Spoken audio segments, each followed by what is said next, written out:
Yo, we are back. What is up? What's good? Man, What's going on, MobileCoin? That was, yeah, man. Hold on, let me turn this down a little bit and get this mic check situation. We're good, I think. Cool. The band always starts playing right when we talk. But I know. You can't hear it on these mics, luckily. I was feeling something right underneath me, right as I was playing. So, when I was bouncing back and forth like I normally do, and every time I'd bounce, I'd feel a different sub or a different kick hitting. I'm like, what the fuck is going on? Yeah, I forgot who it was. Whoever played a couple weeks ago was like, I thought I was train wrecking for a minute, then I realized it was like somebody playing drums underneath me. Because the way I like to DJ is I have the master always engaged on my cue. And then, if I really want to preview, because most of the tracks I already know, what the fuck, everything that they sound like. So, what I typically do is I'll just listen to the master. But I've done it a couple times where I accidentally switch the master cue to just a random fucking track that's playing, and I look up, I'm like, oh, it stopped. Oops. So, man, it was so good to have you in the studio. I've been wanting to get you in here for a little while. Thanks, man. It was good to finally get you here. We're going to start with the huge, hard hitting question. I know the whole audience wants to know. How do you get your hair so beautiful? Oh, you bastard.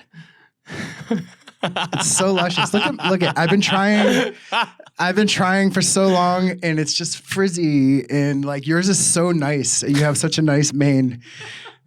Can you share your secrets? My secrets are redacted. Oh man.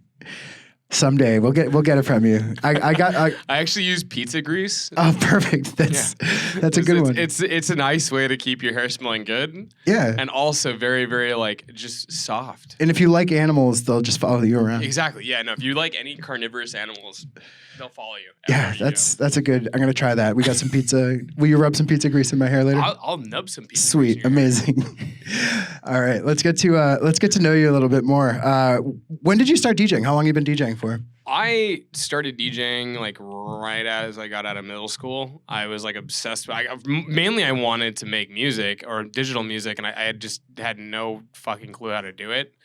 So I'm the only thing I could think of was oh, it's got to be those guys that are, they got the headphones on and they're doing the thing. So I'm oh shit. So I decided to, bother my mom enough until I think this is the era when right as those super primitive controllers were coming out. I managed to, bug my mom into buying me I think it was a Newmark IDJ3 or some crazy shit. And shout out to Newmark. Yeah, shout out Newmark. Stepping stone. I still use your stuff. I got into the portable game because of Newmark. I think it's a Newmark turntable over there. Yeah, it is a new. You can always tell they're Newmark because of the weird cheap plastic they put on everything. It works though. It fucking works. But she got me this that weird Newmark thing, and then thank you, Mama. I love you so much. But yeah, no, I started there, and I realized that's not how you make music. So. What kind of music did you start with? My dad actually gave me 2 CDs when I was really, really, really young. And this is in middle school. And actually hold on, ADHD brain. Let me finish the first thought. My dad gave me a Prodigy CD. It was for the right there. Literally that CD right there. Amazing. Generation. That is one of my all-time diehard favorites. 100%. And anything breaks. Everything on that album is just dude, I could listen to it right now and I'll still get the same chills I got when I was exactly. Kid. Yep. That and then some other DJ, super Eurobeat style, really, really EDM-y, ravey, but think of Before Sandstorm. Gotcha. Yeah. That style of weird UK house trance. Kinda, yeah. That big weird room stuff, yeah. The weird shit that was pre I have this weird way of measuring it 2012 era. Pre Sandstorm, post Sandstorm. No, yeah, pretty much. But it seems a lot of stuff really changed in 2012 is when everything went down. Yeah. Yep. Everybody got into it and started doing it. But yeah, hold on. Now I lost my other thought. Oh, I was asking what kind of music you started with, basically. So I guess Prodigy. Oh yeah, no. The reason why I wanted to say this because it was such a weird way to get it, but there was this house down the street from where I was growing up, and it was a bunch of these really cool Mormon kids, and there's a fuck ton of them. They're Mormon. There's probably almost 13, 14 of them for God's sakes. But they were all super chill. All they did was play video games and drink fruit punch and every unfortunately every stereotype you could think of. But what was really cool though is I remember walking into the computer room one time, which is basically just like a little breakfast nook with like 2 computers set up, and one of the older brothers there, and I swear to God, if you ever watches this, you'll know exactly what I'm talking about, but he was watching DJ Cyril, or like a really old happy hardcore DJ. And I remember looking at how much fucking fun this guy was having, and how like just he was like just so in it. And I was like, dude, like that's it. Like that's what I want to do that. What the fuck? And yeah, it was that was just another weird quip for starting DJing. Yeah, it's kind of. I mean, I watched this dude named Dr. Trance. Dr. Trance. It was at the same party I was talking about with Reed a couple weeks ago. The party changed my life. It was like, I'm from Massachusetts, and I found this flyer for a party in West Virginia, which is like a 16-hour drive. And it had 3 DJs I really liked on it. But the reason we decided to go is because the flyer felt folded up and turned into this really cool pyramid. Oh my God. And I was like, the attention to detail here is very important. So we drove 17 hours to this party. We had no clue what it was, and got to this farm and parked, and we were the only one there, and this bus pulled up and was like, get in the bus, we're going to bring you to the party. Oh my God. And we got on the bus, and there was nobody on the bus, and this bus was doing like 70 miles an hour through the hills of West Virginia, and stopped at the top of the mountain, was like, get out, and just walk down this path for 2 miles. Shit. And I thought we were going to die. I thought it was, I don't know, I was so scared, and we came down this hill, and we got out, and it was a cherry farm, but that was like the back entrance, so nobody was coming in through the main street. So you walk through the woods, and it was like it was like a real like a festival. It was like the first time I experienced an electronic festival, but like an actual fucking yeah. And Reed played. That's why I started playing drum and bass music. I caught her set, but Dr. Trance was on stage, just like feeling the music, and the crowd was like crying, and like it was like this whole emotional, it was like really big trance music, and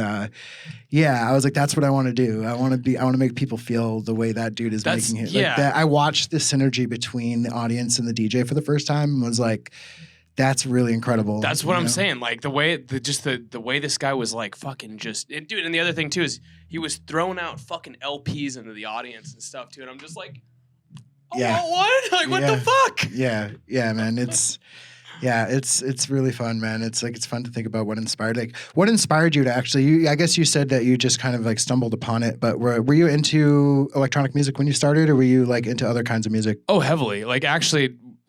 Funnily enough, I liked a lot of weird shit as a kid, like a lot of weird music, especially, but yeah, weird shit too, I guess. But yeah, no, like I was super into a lot of the electronic stuff, and I didn't even like know what the fuck to call it though, half the time. So trying to find it was fucking impossible because I didn't know what I was looking for. Yeah, I just know I wanted it. And then my mom, I love her to death, and she raised me very, very well. But she was also very vigilant about like the whatever music I was listening to. So, and it's not like she was trying to stifle any of that, but like she was very, very vigilant of like any CDs that came into my house or anything, Did you come from a musical family at all? Or? Not at all. No, not at all. I think I'm both grandparents were engineers. Mom is a hairdresser, and my dad is just fucking awesome. He does everything. so getting into electronic music, that's what started you writing music? You had no like experience writing music or lessons before that? I think maybe middle school band was like the most experience. And I had played one of the one of the 2 fucking instruments I was about to play. I was trying to think of, I didn't want to say it, but I was trying to think of what instrument. Was it the triangle? It was a fucking trumpet, bro. Fuck you, bitch. I was thinking the triangle. You could probably do that, right? You ever seen that? I always think of that one video of that kid who's sitting there and he's got the cymbals and they're playing the national anthem, and he keeps like, he's like on the every last like downbeat, just like, he's crashing it, and then finally on the last one he like crashes it and loses the fucking cymbal. And he just puts the other one down and like stands up and is just like, oh, you can't see me, but he just like starts saluting the fucking school band. Like, I miss that kind of awkwardness, man. I think it's stuck around in a lot of my sets too, but that's great. Another question. This is what I've always wanted to ask you. Where'd you get your name from? Where's Circadian Riff? It's a mouthful. I love it. It paints a really cool picture. I'm just wondering if there's a story behind it. Yeah. So there was a very interesting identity crisis I think I went through as a super young adult. I like probably around like 18, 19, because I had been DJing under a different name for a long time. What was your first name? Oh God, dude, you're gonna make me do this? I'll tell you mine. All right, you first. DJ Azrael. Oh fuck! I mean, yours is almost as cringy as. I mean, we're about It's pretty bad. Mine's fucking bad too. Mine was DJ Biohazard, bro. Oh my God. That's okay. Whatever you got, whatever you do. DJ Shadow's original DJ name was DJ White Lightning. So, oh my God! All right, we're part of a lineage that. Yeah. You have to have a really. I mean, I'm Demoth. I don't even love my name to begin with. There's like not even a great story behind it. It's a real. I'll tell you a story and then I'll tell you how I got my name because mine's really stupid and it's kind of funny. We have a deal. So I pretty much like was dating this girl. It was like really messed my head up when I was like just coming out of high school. You know, it's nothing personal or anything like that. I know that, but in the long run, it really took me away from wanting, you know, the motivation to go write anything or do anything or go out and fucking see my friends and party. And I think I hit like a super low point after all that entire relationship ended. You know, I had a pretty serious health crisis. It's not like I tried to hurt myself or anything, but I definitely like I got hurt by someone else. And it really like kind of sat me down, and like I was kind of at that like super ground level. Like you like kind of look around, and you're like, okay, like it's time to fucking either nut up or shut up, or like, you know, get some work done. And I think right then and there I made the decision. I was like, okay, well, here's what I can do. I can either kind of fall in line and, you know, be a bitch about it, or I can go ahead and decide that I want to restart. I want to start over. I want to do it again. Because I had already been DJing for a fair amount of time, so I was like already super discouraged that I'd fallen off so fucking hard. It happens, man. Don't. Yeah, but it's disheartening. It's hard, yeah. But yeah, no, I think I sat there and I realized, I was like, okay, so there's got to be a way that I can kind of like give my intention and like what I'm trying to do, and then also kind of leave a little bit of like mystery to the name too, just so they kind of like, am I going to get like a very melodic set? Am I going to get a very happy set? What kind of music am I going to get?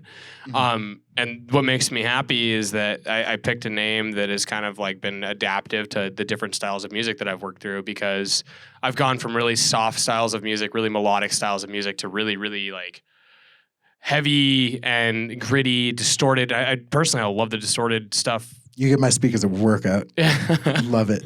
I know it's not everybody's cup of tea, and I sometimes I think that's the best music though. Like music that isn't everybody's cup. Who wants music that's everybody's cup of tea? Honestly, oh my God. You know? That's called mediocre, and life's too short to be mediocre. I'll never forget this fucking one guy I pissed off royally at Burning Man.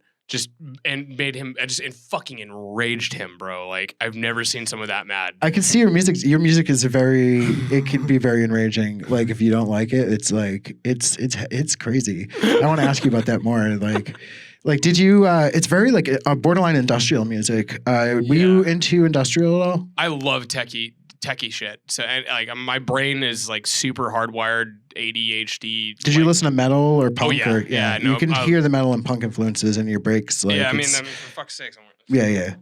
No, I was always kind of a little gutter kid, I guess, for the most part. But yeah, no, a lot of the grittier, like techie stuff. Weirdly enough, though, my main influence for most of the dark stuff is like, I like soundscapes.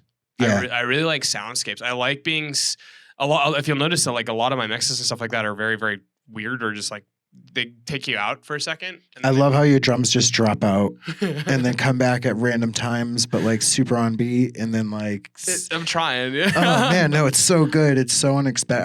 I love your sets because I never know what to expect in every minute of the set or every second of the set. Like your song could turn left, like. Instantly, and it always goes a good place. Like I've never been like, oh, I don't know about that. Like I love everything that you play. It's like it's so aggressive, but also danceable. Like it's like really you walk this line of. I'm trying, man. Yeah, it's good. Like, you're doing it. I'm trying to find that happy medium between like, all right, this is fun, and listen to a bowl. It was funny to watch you tag with the Bass Waffles crew, because it was like you all have such specific styles, and everybody's very different. And like it'd be like getting bigger and bigger, and then you'd come in and just smash, and like you could see everybody just like what, It was so good though. Like it didn't not work. It like worked perfectly with the set. It like brought the energy. It was like this wave of energy that kept coming. You guys, the order you had was perfect. I think it was it's perfect because I think it was like Ong and then Pee Wee and then like it was like chill and then medium and then like I think Kim before you, and then Kim kind of brings it kind of hard, and then you would just like slam it in every single time. It was so good. I'll show you. I have like the video edited. I'll show you after. It was awesome. That was one of my favorite sets I've ever seen. Dude. Like I fucking apologize after that set too. I was like, guys, I'm so sorry. I know we were trying to keep fluidity, and they were like, Paul is like Pee Wee pulled up to me. He's like, bro, shut the fuck up. It was like, what do you mean? It was good, man. Okay. It was good. It was so much fun. It was like, straight up said I'm sorry to fucking all of them. Like, bro, was I off? I'm sorry. Like, no, it was really good. I can't wait to put that. Sorry to the Bass Waffles crew for taking so long. I am working really hard on this documentary. Before I signed up to make a documentary, I didn't realize I don't know how to make a documentary. So I'm learning that on the fly, but it's coming. It's a lot harder than you'd think, Yeah, like, dude, there's a lot of things to think about. So yeah, it's coming. It'll be out before the end of the year. Yeah. I promise. I finished the resident set though. It looks really good. I mean, we had like 7 cameras to go through. We had, dude, you guys had the entire set up so hard, dude. 15 terabytes of video. Oh yeah, that I have. Well, it was all in fucking 4K, wasn't it? Yeah, that I'm going through myself. So, but yeah, stay tuned. We do have a Bass Waffles documentary coming out eventually. I promise. Yeah, your name. I don't know if we ever like your. Oh yeah. Sorry to bring it back. If you don't want to like reveal it, that's totally fine. But like, I just was curious. I think it kind of comes from mainly like the ability, like, because I always feel the shit out of every noise. Like I feel like everything. I'm super. I'm like a sponge, man. I feel everything around me. Like I'm fucking. Dude, I could feel you like going like that next to him. Just be like, what the fuck, But I mean, the only thing that I really, really feel like super duper fucking connected to in this world, beyond like kind of doing my thing, is listening and like the music. Like it's like my root. So I think that being able to kind of find that root and feel that like core is like the circadian rhythm, which is essentially like. Mm-hmm. Your body's autonomy, like how you, and hilariously enough, my circadian rhythm is really fucked up. So, but yeah, no, the name is derived from me, like feeling it, feeling music and wanting other people to feel what I feel. That's beautiful. I love it. Thanks, man. Yeah. My name, so it was The Moth, but there is a show called The Moth. And I asked my friend to make a website, and I didn't know about the show called The Moth. Like, it's a very, very popular like podcast that's like really big. Oh my gosh! And he's a really good friend of mine. He makes websites, and he came back the next day. He's like, I tried to get in touch with you, and The Moth's just not. You can't get it. So I got The Moth. As you got dumoth.com, and he's like, yeah, and I was like. But that's not my DJ name. And he's like, oh my God. And I was like, the site's awesome. Like the site was beautiful. And I was like, you put a lot of work into this, huh? And he's like, yeah. And I was like, I guess I'm Demoth now. So no, that's fucking awesome. Yeah, that's how it became. But like 15 years before DaBaby, like they stole that from me. I'm pretty sure. Like they heard about me. You should probably send him an angry letter. Or we should do a collab. Yes, one of the two. Maybe not. I don't know if I want to work with that guy. You can send him an angry letter and then collab. Yeah, I don't want to work with that guy. He's problematic, I think. I like his music, but I don't like his politics. So. Speaking of goofy websites, if your mods could plug a website for me, that's hilarious. Yeah. I bought a domain a while ago. Is it NSF? Is it NSFW? No, it's okay, completely. Cool. It's SFW. I'm actually SFW. I'm like ever so slightly dyslexic too, so that fucks me. My manager Dan. Dan bought me he mentioned that I should probably buy a website, and I'm like, what the fuck are you talking about? He's like, no, he's like, dude, you should buy this fucking site. And I'm like, what are you talking about? And he sends me the site, and it's literally fucking onlyhand.me. It's fucking onlyhand.me. And I'm looking at him, I'm like, how in the fuck do you find this shit, Dan? Like, I'm the one missing the fucking arm here. How do you find it? He was thinking of you, maybe. Anyways, shout out, Dan. I love you. So you own my heart. only, what is it? Onlyhand.me? Onlyhand.me. All right. We're going to have to check that out. I wish you would have told me. I would have pulled it up. Don't get me in trouble, though. Oh my gosh. No, I promise I won't get you in trouble. It's literally just a EPK site. That's all it is. Amazing. That's so good. I love your sense of humor, man. It's amazing. Let's talk about production a little bit. I'm assuming you use Ableton. I'm actually bilingual. Oh, so what do you actually use? trilingual, I guess you could say. Quadlingual? I've used a lot of DAWs. So I went to school for sound engineering right out of high school. And they got me familiar with Avid, and that's where my everlasting hate for anything Pro Tools and Avid pretty much started. Yeah. But I'm fluent in anything Avid. I mean I can run an entire engineering studio if I have Sick. to. I didn't know you did sound. That's awesome. I hate it. Live sound fucking is like the bane of my existence. Yeah. Guess what I used? That's where I came from. You know? Oh God, bro, it's just pain. Yeah, you guys are fucking troopers. Like, yeah. I guess we've done a couple. We wrapped some cables together. Yeah. And you're looking at me like, how the fuck are you gonna do it? I'm like, dude, I don't know. That was the day I was like, we just kind of knew, like, it was like the first couple.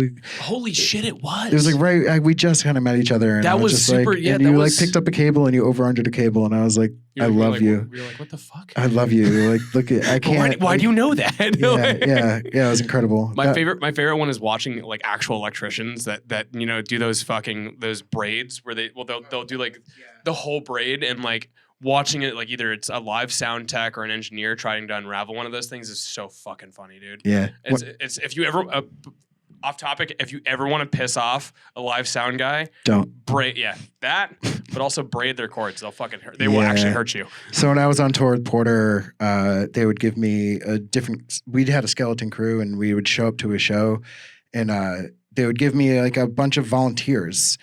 And the first thing I did was uncable a bunch of XLRs and throw them on the ground and say, pick up an XLR and wrap it. And if they did this, I sent them home, and they didn't get a ticket to the show. I couldn't deal with it. I was like, "You're out. Yeah, I don't want." God, or you can go work in another department, because I'm not teaching all of you how to wrap cables. So I'm gonna have to go to the next show and like untangle for 5 hours. So that was my standard. That was like a test. It was really funny. I remember in college when I first did that, when I first wrapped a cable, the guy kind of looked at me and was like, "The fuck is that?" That's how I learned.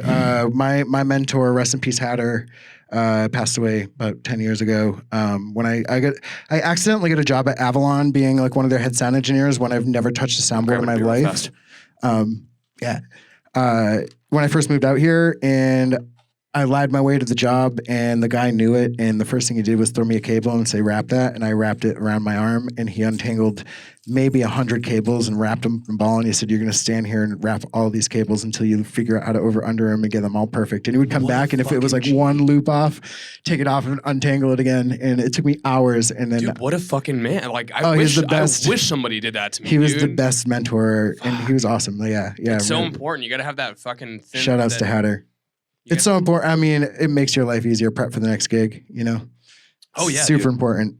Like, don't think always think about the next gig. Like, you don't want to show up to a gig after like a panic night and open a case of just like tangled fucking ball. spaghetti monster, dude. I literally have nightmares about spaghetti balls of cables, of like me having like, you can go play your gig, but first you have to untangle this ball of cables. And it's like, you know, it's like a 15-foot ball of cables. And I'm like, you know, I have nightmares literally about that shit. So, what's your favorite VST or plugin? What do you use the most? Do you have a favorite? So, my two most comfortable DAWs that I started, you know, really regularly using were FL Studio and Ableton. Those are like my two regulars for like actual writing and stuff. I guess I'll give you like my top like three, because I use them all pretty interchangeably. I like a lot of FM synthesis. I mean, you have complete control. Anything from Citrus, believe it or not, I fucking love Citrus from FL Studio. Serum, obviously, I fucking love Serum. It's super versatile. You can create your own fucking wavetable. You can do so much stuff with it. And then I guess the last one's a tie for like Operator again or FM8. So, Shout out to Operator. Yeah, Operator is a fucking OG. Like, so good. I have a hard time deciding whether I like Citrus or Operator more a lot of the times. I've never used Citrus. It's a FL Studio. Yeah, it's like a prettier version of, and more, in my opinion, the Matrix grid that comes with Citrus is more visual. It's better for visual learners than like left brainers, you know. But yeah, Citrus, Serum. Oh, I guess Harmor too. Harmor's cool. Yeah. What makes all the stuff in your stuff so distorted and crunchy? What's you have this crunchy sound that makes the speakers sound like they're screaming. A lot of noise. I mean, but it's not just uncontained noise. You gotta like obviously like do things certain way so you don't. Your distortion's so clean, and it's such a weird thing to say. It's such a like contradictive thing to say, but like you manage to like make really clean distortion. Like Thanks, it's man. like it's crunchy, but it's not like I'm not like trying to EQ it. I'm not like my speaker broken, you know? Like, it's a thin you line. you walk a line that's a lot of DJs don't do that, and I'm just like as a sound engineer, I'm like, oh God, is that okay? Somebody was fading out of tracks the other night. And I mean, I'm not gonna name names or anything like that. I'm not calling. This is just an example, but I remember like sitting there watching it. And I was like, "Ow!" It was like dub echo or something like that on the mixer. And I was like, "Okay." I feel like I just got beat over across the head a couple times.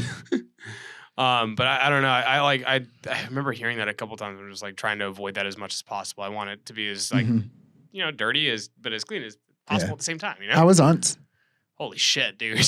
Shout out Unts, man. That was the coolest party, shout outs Unts. Big ups to Wormhole. Big ups to how was your set? Did you play a waffle set or? Yeah, I played a waffle set. Yeah. It was weird. I did one of those sets where I was like, I mean, dude, regardless of how much playtime you have, like you're always a little bit nervous in front of like whoever, just random people in general, obviously. I mean, it's different when you're live streaming because there's nobody here. It's besides you, my girlfriend over here. But yeah, it was fun. It was just I feel like I played a lot of tracks, and I still didn't play the ones that I really wanted to play. That happens. Yeah, and I was you get into your set and you're like, oh no. Yeah, I like looked down at my phone. I'm like, shit. Yeah. Who's your favorite set? Oh, buddy. All right, so I'm gonna start with Who's your top 3? Okay. Well, I mean, it's tough. We can count out the homies because we know those. Okay, are all I was gonna say that. Like headliner sets. The homies all fucking just they always smash it. That's the reason to go.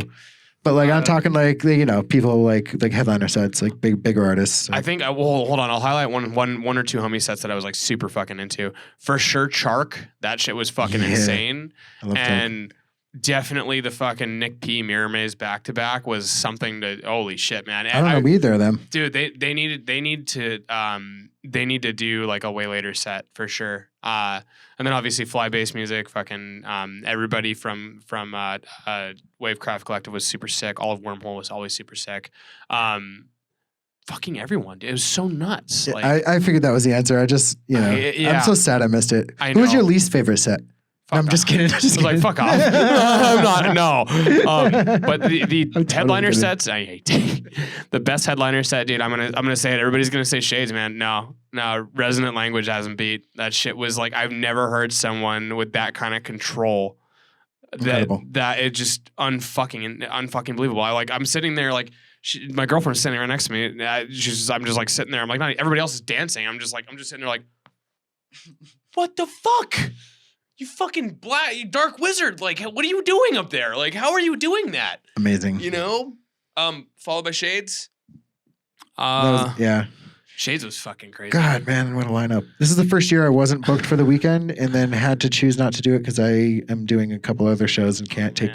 And I was like thinking about it and then I had to take last week off because of the vid. And I just couldn't. I was like, I can't. And then missing like, are you doing a lightning bottle? No. I was booked for it in 2020. I really wanted to play again this year, but there's so much chaos in the atmosphere. Everything's so backed up, dude. Like, So I mean, hopefully one day I'll get to play LIB. But I mean, I've always wanted to play that one. Always wanted to play that one. I worked the first one, the first 8. I was at the first one doing sound before it was like, There was like one little tiny electronic music stage. It was mostly like live rock music. I met Player Dave at the first one I ever went to. Nice. Shout out Player Dave. Hell yeah. Yeah, it was, he was literally showing people fucking, and this is like way back, Dave was just gaining steam, but he was literally in a car sitting there blasting his whips with some homies and just showing up the whips, and I heard the whips, and that's what brought me over there. I'm like, what the fuck? And I like look up, I'm like, who are you? And he's like, I'm Player Dave. Amazing. That's awesome. How did you meet the Bass Waffles crew? How'd you get involved with them? Yeah, like memory hole. Who did I even meet first? You were just born a waffle lord. Dude. Oh, I think I know how this all went down. I think it all came from Blair Zimbu. I think I met everyone through Blair Zimbu, if I'm not mistaken. Nice. Shout out to Blair. We need to get him on the show. Yeah, you guys need Zimbu. Zimbu, who did the kendama earlier, for those of you wondering. I had a wild Blair sighting like 2 weeks ago at 9 a.m. I was in Silver Lake just like going to the store, and he came whipping by doing like jumping off the curb, like grabbing, doing like tricks off the curb and just like being a madman. And I was like, Zimbu! And he came over and I was like, what are you doing here? He's like, just felt like going for a skate. And I was like, dude, you're like, where do you live? He's like, yeah, it's like 6 miles from here. I'm like, it's like 9 in the morning. Like, you were motivated. No, he's nuts, man. Like we were living together for a while, and it was me, 8 Effects, if you guys know 8 Effects, Jason Wool. It was Jason Wool's house, and then Zachary Countryman, and every morning fucking Blair would get up and he'd throw his blades on, or at the time, because he had a resurgence of skateboarding, so or rollerblading, but he was skating beforehand, and he would fucking haul ass on the longboard. He'd go like 6-7 miles and be the heat of the day by the time he got back. It'd be like 100 degrees outside. But yeah, no, like that guy is super fucking motivated. Like, do not kid yourself. Incredibly talented and motivated, man. I actually don't know if it was him that got me into the Bass Waffles. I think I met we all formed Bass Waffles together as a thing. But I when I first met everyone, I'm trying to figure out. No, it was Brennan.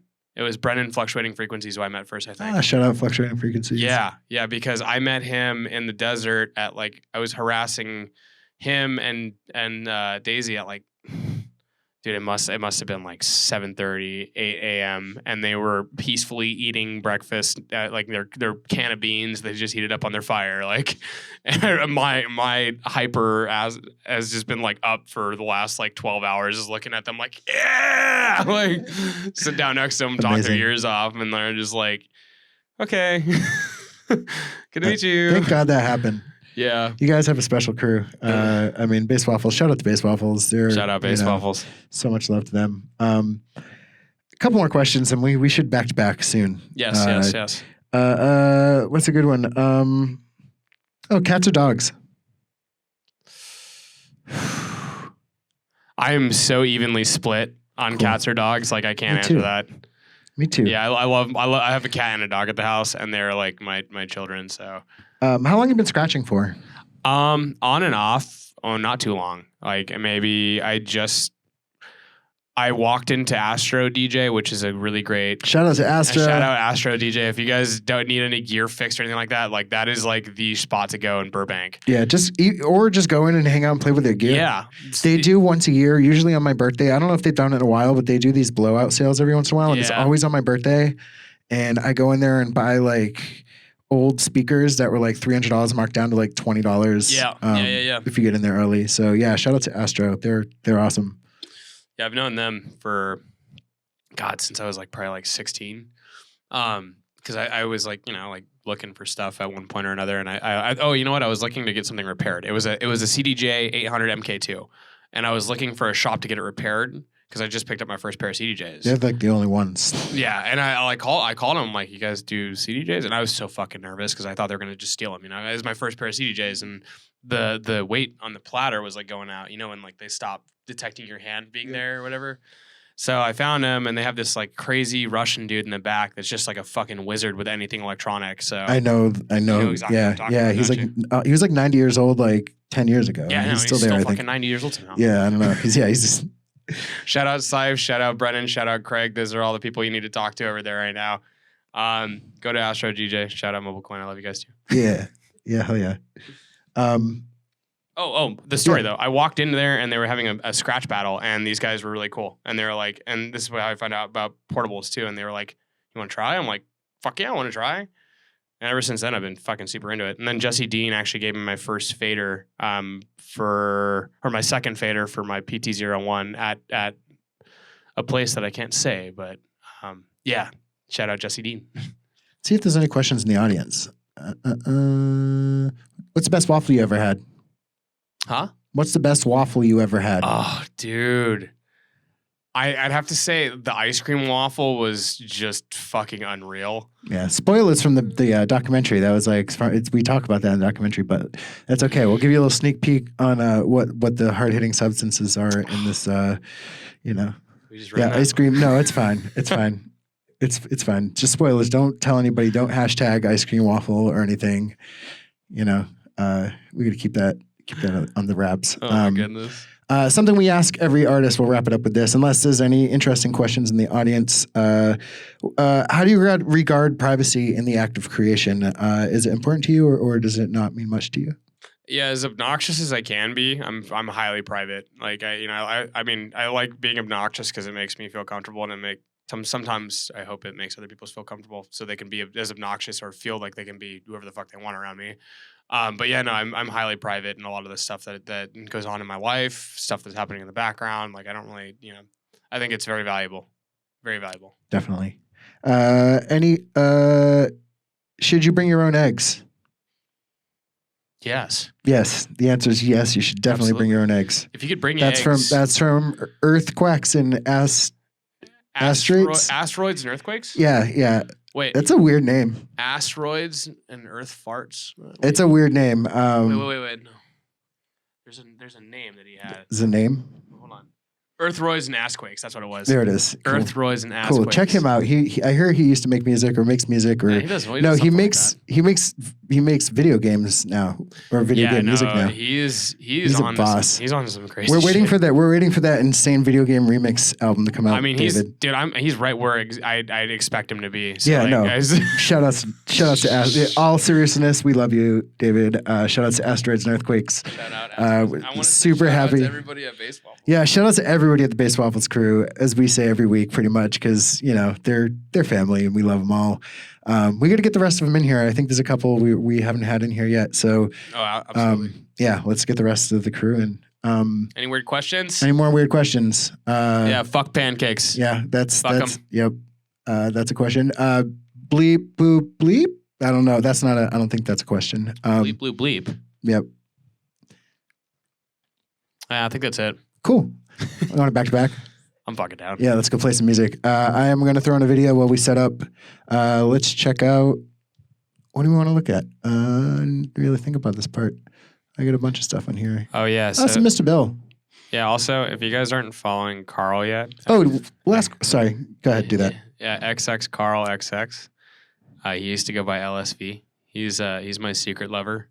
Cool. Sorry, babe. Ooh, big breaking news. Do you have any releases or shows coming up? Sorry, I forgot to actually. Yeah. So Bass Waffles is doing a takeover at Shredfest, and that's gonna be really cool. Is that a metal? That sounds like a metal festival. So Shred I guess it's Seek. It's called Seek and Shred now, but that definitely sounds like a metal festival. So Seek and Shred is Metallica playing? Yeah, they might as fucking well be, right? Sweet. So Fluctuating Frequencies, Brendan got me super into one wheels. And it's a one wheel. It's a fucking one wheel festival. So it's basically a giant race, but they bring out the same guy that does all the lighting and sound for the unts. Comes out. Where and when is this? They do this over at what's the place they have Still Dream at? They do it at this. It's up north in what the fuck, Blue Mountain Festival or something like that. Or cool. If you've been to Still Dream, it's at the same place Still Dream is at. Okay. And what they do is they build courses out and they'll do races and all that fun stuff. When is prizes? First weekend of June. You can go. I'm out of town. I got a gig up north.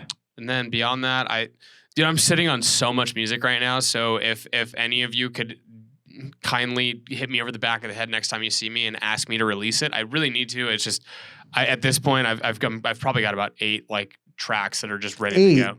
Yeah. I've got like 200. So So they were like all sitting around like 90%. yeah. Oh yeah, God, dude, that that actually is a really great segue because I actually haven't finished a song since Producer Socials ended 2.5 years ago. I literally have not finished a track. I mean, I've finished tracks after that so and much put it shit. out. I'm not ready. I am ready. So we're gonna help you there because I can announce it now. I kind of made a soft announcement, but we're bringing back Producer Social. Oh, thank God. If you guys don't know what Producer Social is, me and a good friend of mine, Stefan Jacobs, started this thing it's like 8 or 9 years ago now.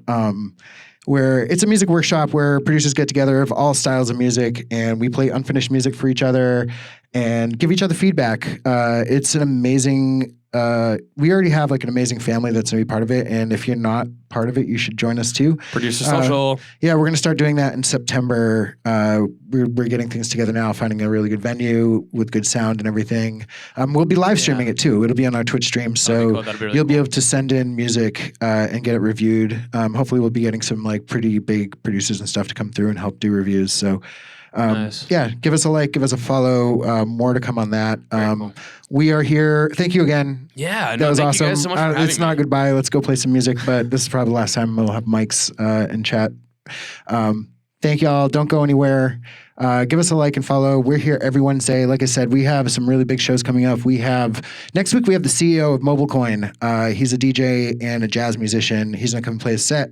We're gonna talk about music and MobileCoin radio and how it relates to the coin and fuck pancakes. Yeah, that too. Yeah. We have Ilya O. We have Rainmaker. We have Star Fox. We have DJ Brute. We have Perp, and then I'm super excited to have one of my favorite weirdos, Kempst, in the building. Oh, you're bringing Kempst? Yeah, in? Kempst is going to do his live set. Kempst is one of the biggest, like, he's just this well-known old school MC, drum and bass MC in LA that also does like he's been really around for a long weird. time. Yeah, he does really weird live music with like drum machines and stuff, and it's really abstract and fun, like Fly Low style type stuff. Yeah. So No, he is a lot of fun lock to us in. Like I said, we're here. If you're an artist too, and you're in the Los Angeles area and you want to play our show, we're looking to support local artists. Even if you're not from LA and you're in the area, come on through. Hit us up. You can hit me up on mark@mobilecoin.com or just hit us up on Instagram. Like I said, we're going to watch a Mr. Bill video for like a couple minutes while we set up, and we'll be right back for back to back for a little while. Thanks for locking in. Love you We'll guys. see you in a little bit.